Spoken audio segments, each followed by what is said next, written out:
Function दे रखा है और हमें उस फंक्शन की पाई/4 पर वैल्यू फाइंड आउट करनी है और ये जो फंक्शन दे रखा है ये एक सीरीज नोटेशन में दे रखा है। तो सबसे पहले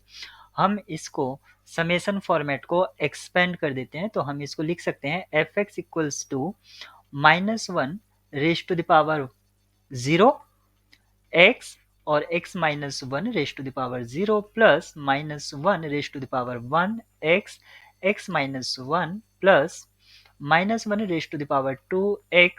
x माइनस 1 स्क्वायर और ये इसी तरह से आगे चलता रहेगा। तो हम इस फंक्शन को f(x) को लिख सकते हैं x, फिर आएगा माइनस x माइनस 1, फिर आएगा प्लस x माइनस 1 स्क्वायर, फिर माइनस x माइनस 1 क्यूब और इसी तरह से यह आगे बढ़ता रहेगा। अगर आप यहाँ पर देखें सभी टर्म्स में x है तो मैं x को एज ए कॉमन ले लेता हूँ। तो यहाँ पर मुझे क्या मिलेगा 1 माइनस, या इसको मैं प्लस ले लेता हूँ, छोड़िए जैसा भी ऐसे ही रहने दीजिए, 1 माइनस x माइनस 1, फिर ये प्लस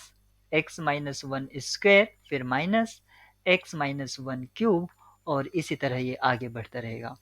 अब आप ये देख सकते हैं कि जो इनसाइड ब्रैकेट है ये आपकी एक ज्योमेट्रिक प्रोग्रेशन बन रहा है जिसका कॉमन रेशियो आपका x माइनस 1 है, वो भी नेगेटिव में। इस तरह के इनफाइनाइट ज्योमेट्रिक प्रोग्रेशन के लिए जो सम है वो हम किस तरह से निकालते हैं, a अपॉन 1 माइनस r, और यहाँ पर r की जो कंडीशन है r लेस देन 1 होना चाहिए, क्योंकि x जो है आपका वो आ रहा है 0 और 2 के बीच में।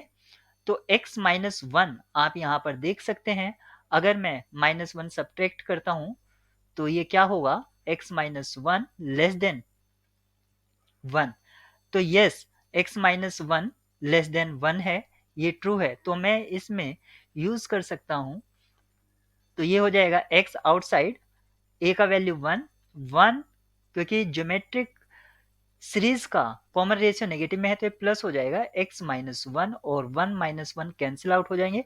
फाइनली आपको 1 वैल्यू मिलेगा, यानी कि f(x) जो है आपका कांस्टेंट फंक्शन 1 है और कांस्टेंट फंक्शन के किसी भी पॉइंट पर वैल्यू सेम होती है, यानी कि f एट पाई/4 भी आपका 1 होगा।